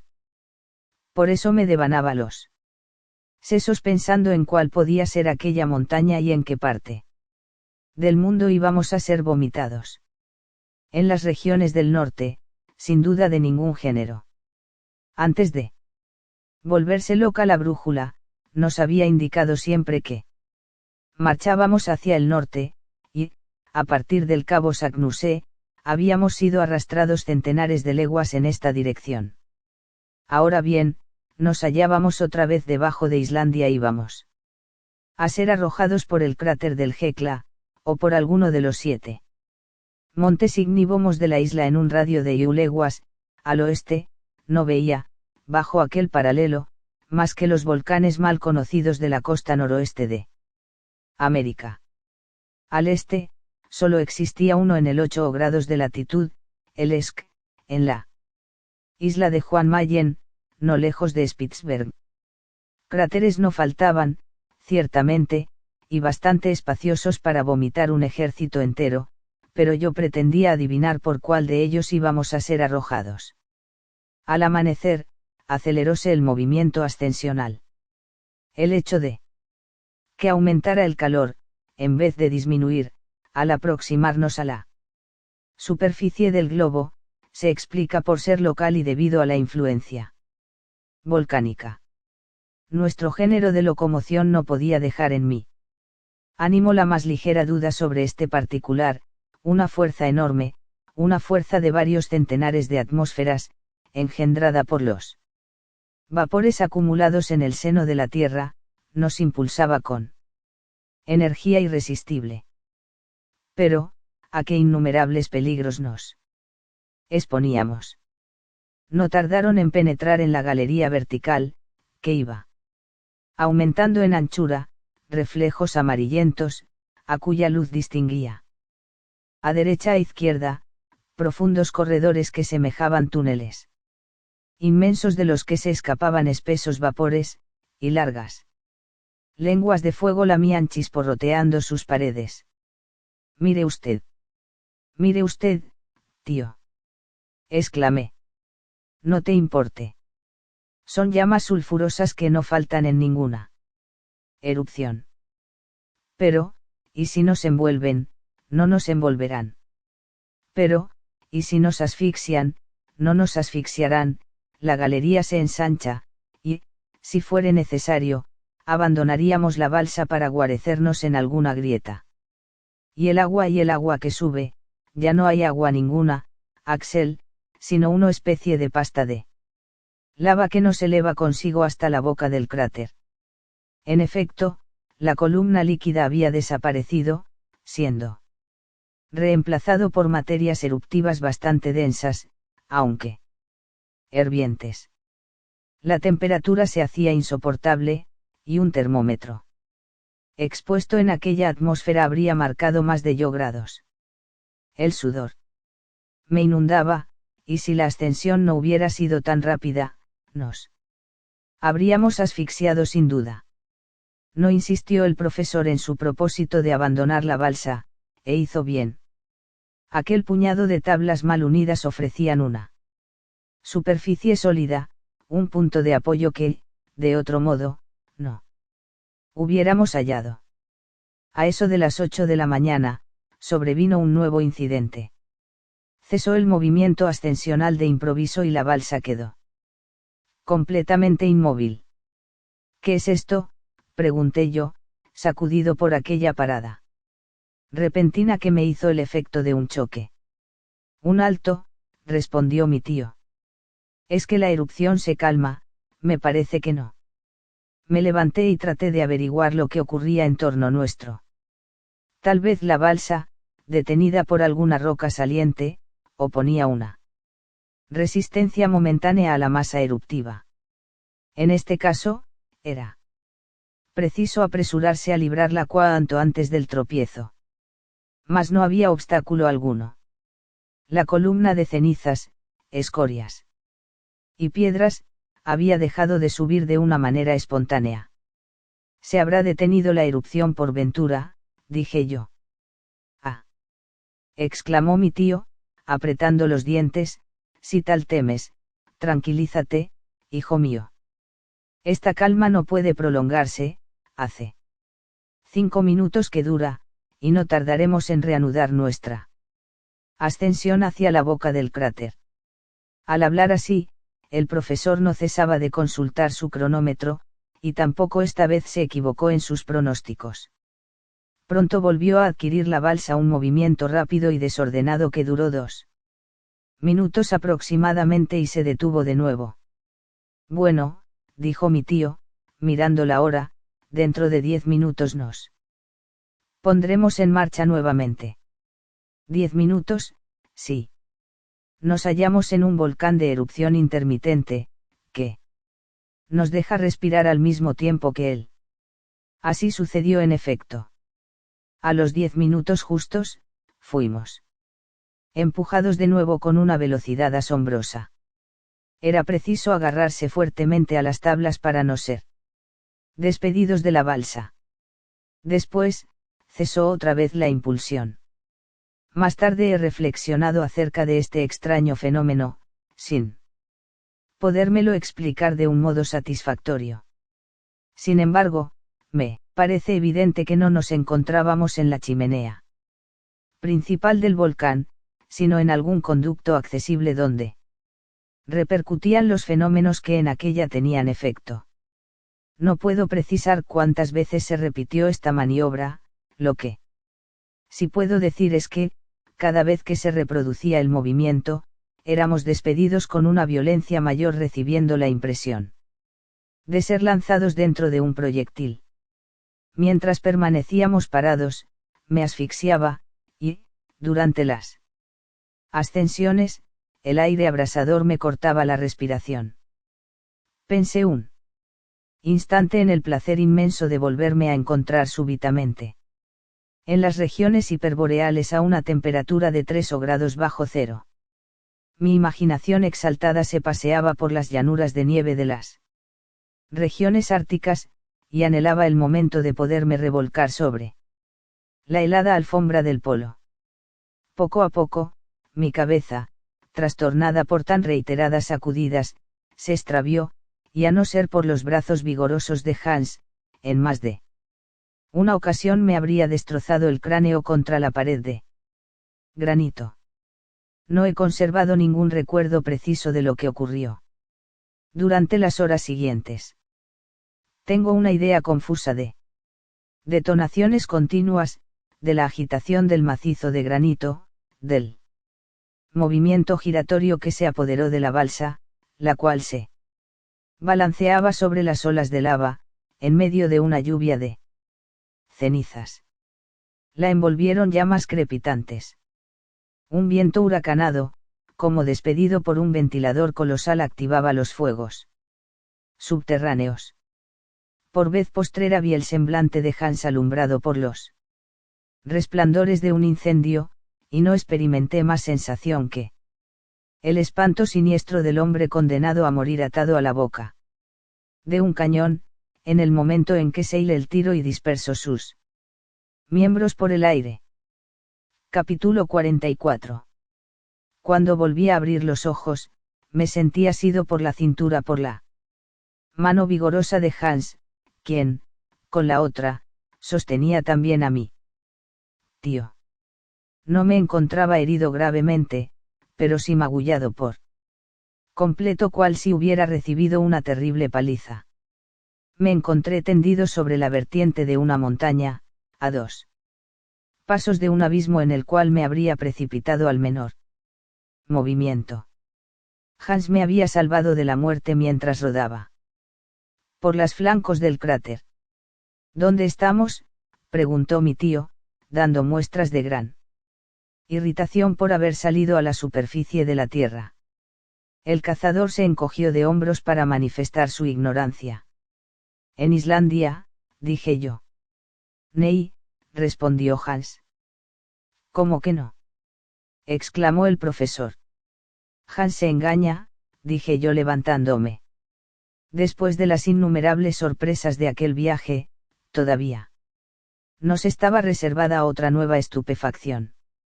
Esperaba encontrarme en un cono cubierto de nieves eternas, en medio de los áridos desiertos de las regiones septentrionales, bajo los pálidos rayos de un cielo polar, más allá de las más elevadas latitudes, más, en contra de todas mis suposiciones, mi tío, el islandés y yo nos hallábamos tendidos hacia la mitad de la escarpada vertiente de una montaña calcinada por las ardores de un sol que nos abrasaba. No quería dar crédito a mis ojos, pero la tostadura real que sufría mi organismo no dejaba duda alguna. Habíamos salido medio desnudos del cráter, y el astro esplendoroso, cuyos favores no habíamos solicitado durante los 2 últimos meses, se nos mostraba pródigo de luz y de calor y nos envolvía en oleadas de sus espléndidos rayos. Cuando se acostumbraron mis ojos a aquellos resplandores, a los cuales se habían deshabituado, me valí de ellos para rectificar los errores de mi imaginación. Por lo menos quería hallarme en Spitsberg, y no había manera de convencerme de lo contrario. El profesor fue el primero que tomó la palabra, diciendo, en efecto, este paisaje no se parece en nada a los de Islandia. Y a la isla de Juan Mayen, respondí yo. Tampoco, hijo mío. No es este un volcán del norte, con sus colinas de granito y su casquete de nieve. Sin embargo. Mira, Axel, mira. Encima de nuestras cabezas, a 500 pies a lo sumo, se abría el cráter de un volcán, por el cual se escapaba, de cuarto en cuarto de hora, con fuerte detonación, una alta columna de llamas, mezcladas con piedra pómez, cenizas y lavas. Sentía las convulsiones de la montaña, que respiraba como las ballenas, arrojando de tiempo en tiempo fuego y aire por sus enormes respiraderos. Debajo, y por una pendiente muy rápida, las capas de materias eruptivas precipitábanse a una profundidad de 0,0800 pies, lo que daba para el volcán una altura inferior a 100 esas. Su base desaparecía en un verdadero bosque de árboles verdes, entre los que distinguí olivos, higueras y vides cargadas de uvas rojas. Preciso era confesar que aquel no era el aspecto de las regiones árticas. Cuando rebasaba la vista aquel cinturón de verdura, iba rápidamente a perderse en las aguas de un mar admirable o de un lago, que hacían de aquella tierra encantada una isla que apenas medía de extensión unas leguas.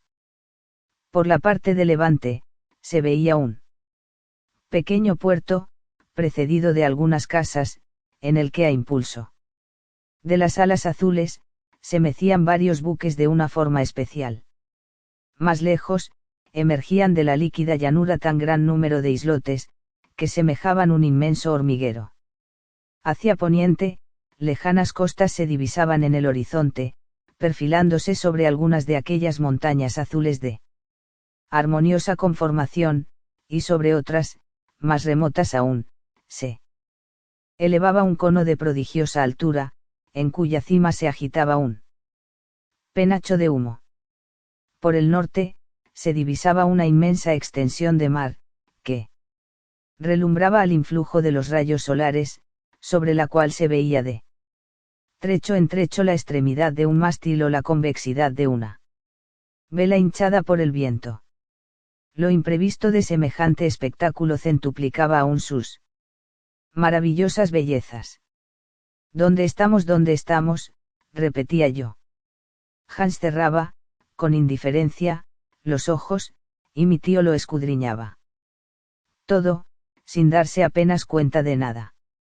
Sea cual fuere esta montaña, dijo al fin, hace bastante calor, las explosiones no cesan, y no valdría la pena de haber escapado de los peligros de una erupción para recibir la caricia de un pedazo de roca en la cabeza.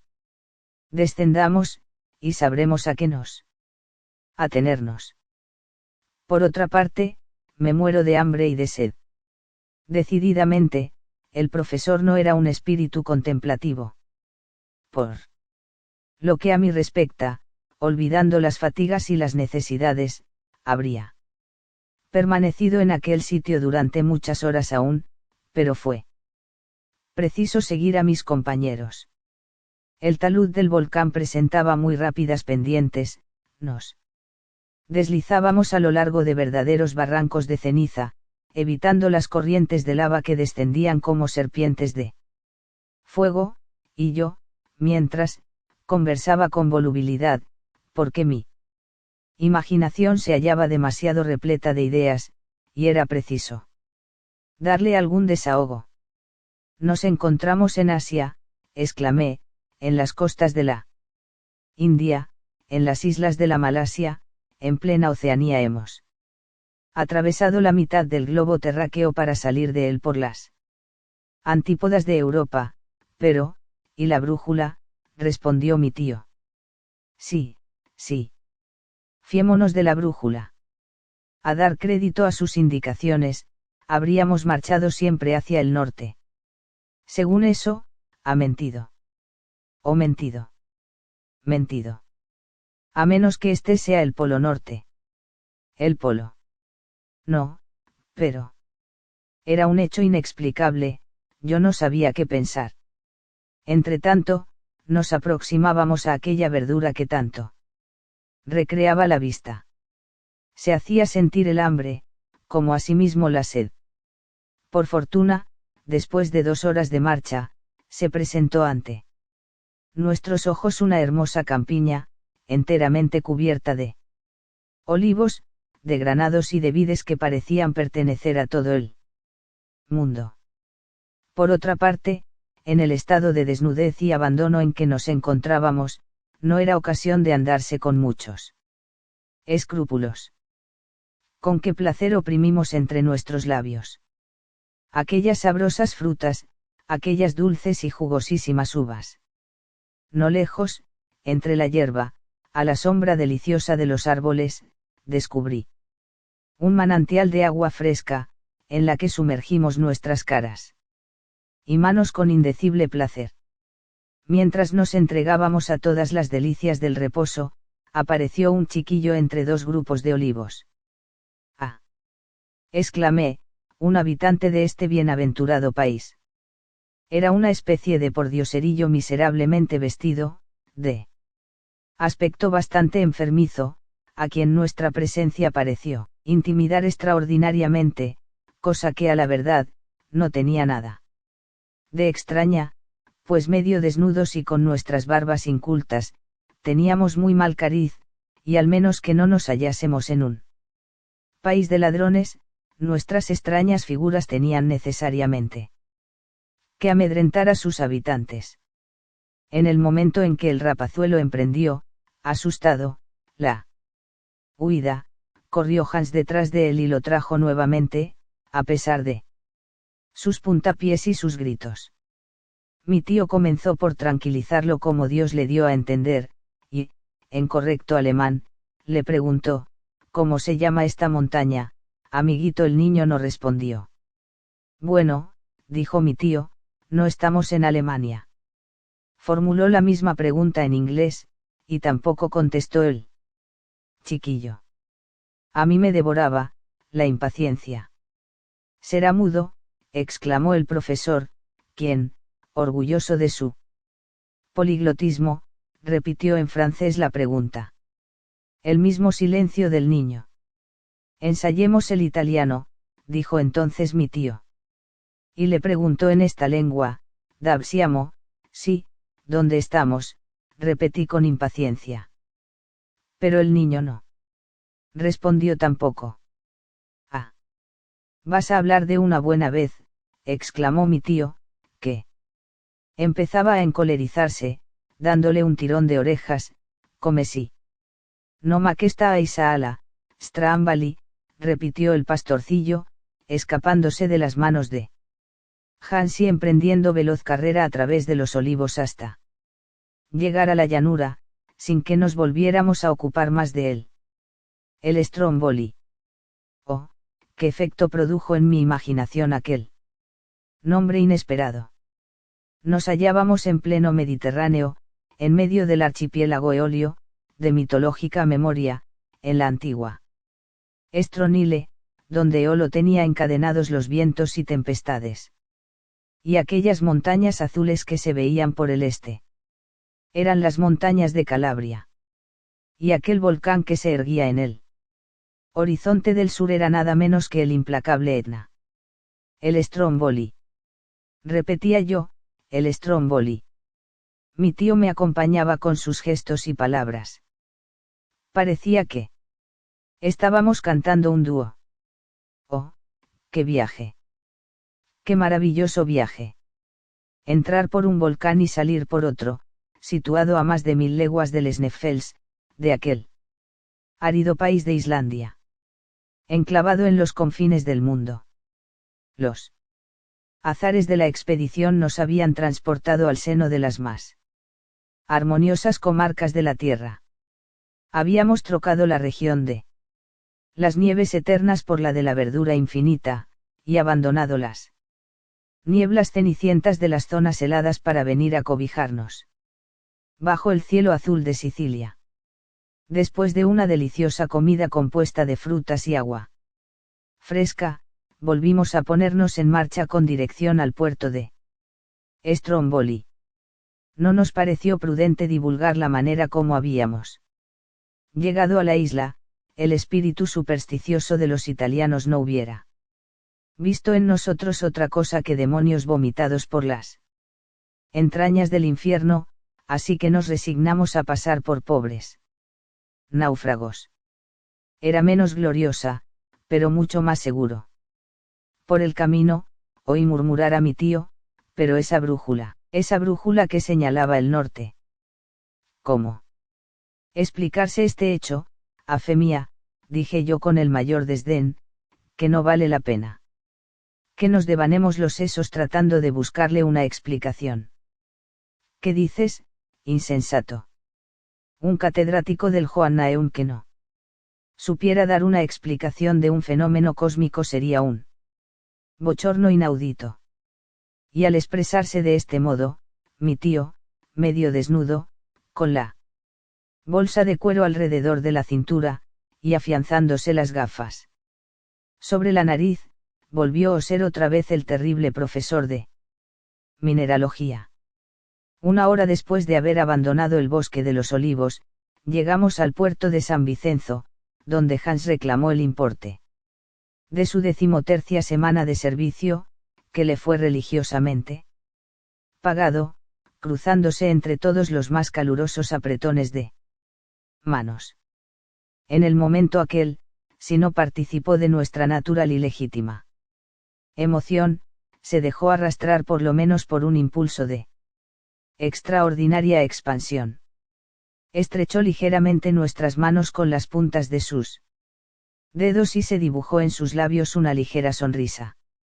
Capítulo 45. He aquí la conclusión de un relato que no querrán creer ni aun las personas más acostumbradas a no asustarse de nada. Pero me he puesto en guardia de antemano contra la credulidad de los hombres. Fuimos recibidos por las pescadores de Stromboli con las consideraciones debidas a unos náufragos. Nos proporcionaron vestidos y víveres, y, después de 48 horas de espera, el 31 de agosto, una embarcación pequeña nos condujo a Mesina, donde algunos días de reposo bastaron para reponer nuestras fuerzas. El viernes, 4 de septiembre, nos embarcamos a bordo del Volturne, uno de los vapores de las mensajerías imperiales de Francia, y, 3 días más tarde tocamos tierra en Marsella, sin más preocupación en nuestro espíritu que nuestra maldita brújula. Aquel hecho inexplicable no cesaba de inquietarnos seriamente. El Q de septiembre, por la noche, llegamos, por fin, a Hamburgo. Imposible describir la estupefacción de Marta y la alegría de Grauben al vernos entrar por las puertas.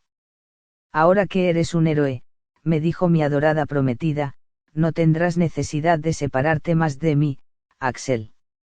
La miré, y ella me sonrió entre sus lágrimas. Puede calcular el lector la sensación que produciría en Hamburgo. La vuelta del profesor Lidenbrock. Gracias a las indiscreciones de Marta, la noticia de su partida para el centro de la Tierra se había esparcido por el mundo entero.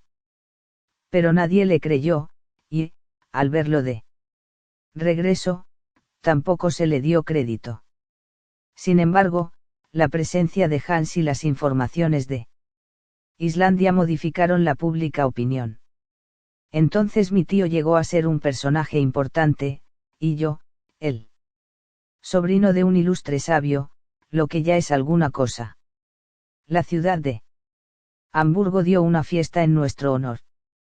Se celebró una sesión pública en el Johannaeum, en la que el profesor hizo un detallado relato de su expedición, omitiendo, naturalmente, los hechos extraordinarios relativos a la brújula. Aquel mismo día depositó en los archivos de la ciudad el documento de Saknussemm, expresando el vivo sentimiento que le causaba el hecho de que las circunstancias, más poderosas que su voluntad, no le hubiesen permitido seguir hasta el centro de la Tierra las huellas del explorador islandés. Fue modesto en su gloria, lo cual hizo aumentar su reputación. Tantos honores tenían necesariamente que suscitarle envidiosos. Así sucedió, en efecto, y, como sus teorías, basadas en hechos ciertos, contradecían los sistemas establecidos por la ciencia sobre la cuestión del fuego central, sostuvo verbalmente y por escrito muy notables polémicas con los sabios de todos los países. Por lo que a mí respecta, no puedo aceptar su teoría relativa al enfriamiento, a pesar de cuanto he visto, creo y seguiré creyendo siempre en el calor central, pero confieso que ciertas circunstancias, aún no muy bien definidas, pueden modificar esta ley bajo la acción de ciertos fenómenos naturales. En el momento en que más enconadas eran las discusiones, experimentó mi tío un verdadero disgusto. Hans, a pesar de sus ruegos, se marchó de improviso de Hamburgo. El hombre a quien todo se lo debíamos no quiso permitir que le pagásemos nuestra deuda, minado por la nostalgia que le producía el recuerdo de su querida Islandia. Farval. Nos dijo un día, y, sin más despedida, partió para Reykjavik, a donde llegó felizmente. Profesábamos un verdadero afecto a aquel hombre singular que nos había salvado la vida en varias ocasiones. Su ausencia no nos hará olvidar la deuda de gratitud que tenemos con él contraída, y abrigo la esperanza de no abandonar este mundo sin volver a verle otra vez. Para concluir, añadiré que este viaje al centro de la Tierra produjo una unánime sensación en el mundo. Fue traducido e impreso en todas las lenguas, los más importantes periódicos publicaron sus principales episodios, que fueron comentados, discutidos, atacados y defendidos con igual entusiasmo por los creyentes e incrédulos.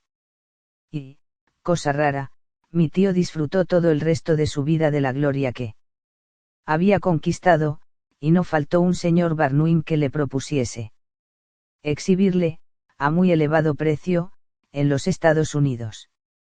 Pero un profundo disgusto, un verdadero tormento amargaba esta gloria.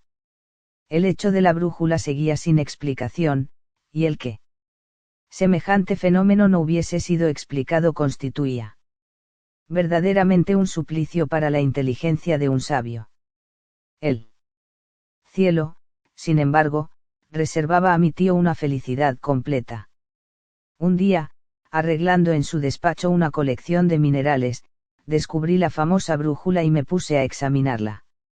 Hacía 6 meses que estaba allí, en un rincón, sin poder sospechar los quebraderos de cabeza que estaba proporcionando.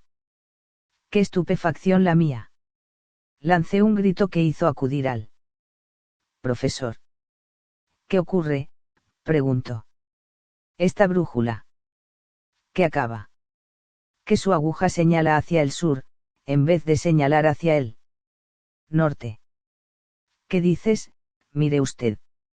Sus polos están invertidos. Invertidos. Mi tío miró, comparó y pegó un salto que hizo retemblar la casa. Qué luz tan viva iluminó de repente su inteligencia y la mía.